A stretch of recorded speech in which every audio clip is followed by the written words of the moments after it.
ሻሎም የተወደዳችሁና የተከበራችሁ የጎስፕል ቲቪ ተመልካቾቻችን በጌታ በኢየሱስ ክርስቶስ ስም የከበረ ሰላምታችንን ከዚህ ከክብር ሕይወት ቤተክርስቲያን የሌሊት ሙሉ ፕሮግራማችን ቦታ ሆነን እናቀርብላችኋለን። ይህ እንግዲህ የ2018 የትንሳኤ በዓል ለእናንተና ለቤታችሁ የበረከት የደስታ የድልና የመከናወን እንዲሆንላችሁ እንመኛለን። እንግዲህ እግዚአብሔር አምላክ ልጁን ኢየሱስ ክርስቶስን ወደ ምድር በመላክ 33 ዓመት ተኩል እዚህ ምድር ላይ ከኖረ በኋላ ለሰው ልጆች ሁሉ የሚከፈለውን ዋጋ ከፍሎ መጽሐፍ ቅዱስ እንደሚናገር ኢየሱስ ክርስቶስ እንደተገረፈ እንደተሰቀለ እንደሞተ ደግሞ መሞት ብቻ ሳይሆን በሶስተኛው ቀን ደግሞ እግዚአብሔር የሞትን ጣር አጥፍቶ እንዳስነሳው ይናገራል።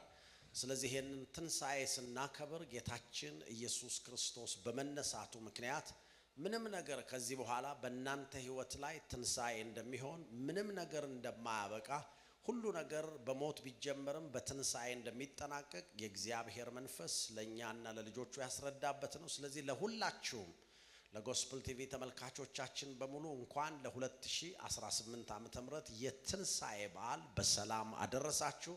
እኛ እንግዲህ ሌሊቱን ሙሉ በዚህ በክብር ሕይወት ቤተክርስቲያን የኢቭ በዓልን በእንደዚህ አይነት ሁኔታ አሳልፈን አሁን ከጠዋቱ 12 ሰዓት ሆኗል። ከምሽቱ 1 ሰዓት የተጀመረው ፕሮግራማችን እስከ ጠዋት 12 ሰዓት ድረስ በእግዚአብሔር ፊት በሚያስደንቅ ጊዜ አሳልፈናል። ሁላችሁንም በጣም እንወዳችኋለን። ጎስፕል ቲቪን መከታተላችሁን ቀጥሉ።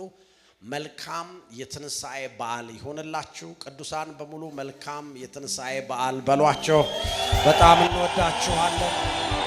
መልካም የትንሳኤ በዓል ብሩካኖች ናችሁ።